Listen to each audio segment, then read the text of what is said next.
The events of 2 Samuel chapter 4 unfold against a backdrop of political turmoil and uncertainty.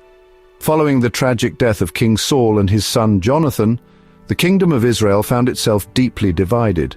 In the north, Saul's general, Abner, had installed Ish-bosheth, another of Saul's surviving sons, as king.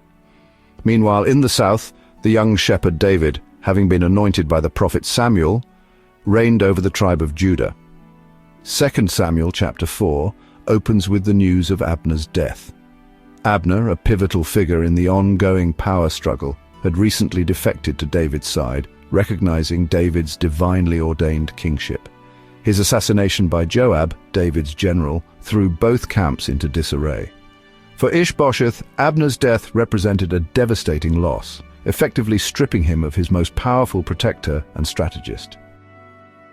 Into this volatile situation stepped two men, Baanah and Rechab, captains in Ish-bosheth's army. Driven by ambition and a desire to curry favor with David, they hatched a plan to assassinate Ish-bosheth.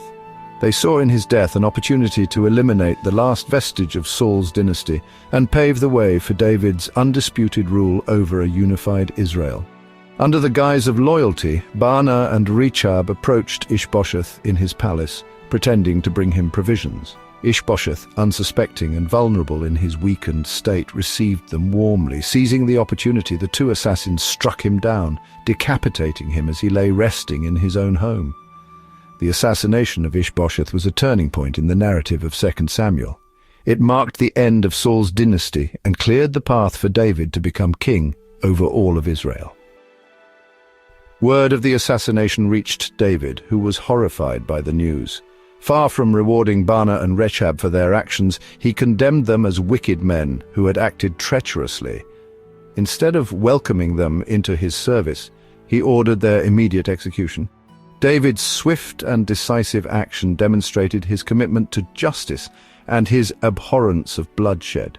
David's response to the assassination of Ish-bosheth was not limited to punishing the perpetrators. He also composed a lament, a poignant expression of grief and mourning for Ish-bosheth and his brother Jonathan. By condemning the assassins and mourning Ish-bosheth, David sent a clear message to all of Israel. He would not tolerate violence and treachery. His actions served as a powerful symbol of unity and reconciliation. The narrative of 2 Samuel chapter 4, while set within the specific historical context of ancient Israel, also resonates with timeless themes of betrayal, ambition, and the struggle for power. In the treacherous actions of Baanah and Rechab, we see a foreshadowing of the betrayal that Jesus would experience at the hands of Judas Iscariot. Like Ish-bosheth, Jesus was betrayed by those who were closest to him, those who had pledged their loyalty and who were entrusted with positions of authority. Both figures were innocent victims of political machinations and power struggles. Both were seen as obstacles to the ambitions of others. And both, in their deaths, became symbols of hope and restoration.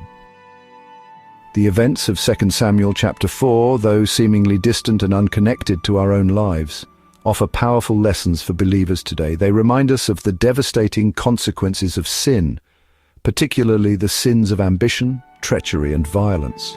The chapter also highlights the importance of integrity, justice, and compassion in positions of leadership.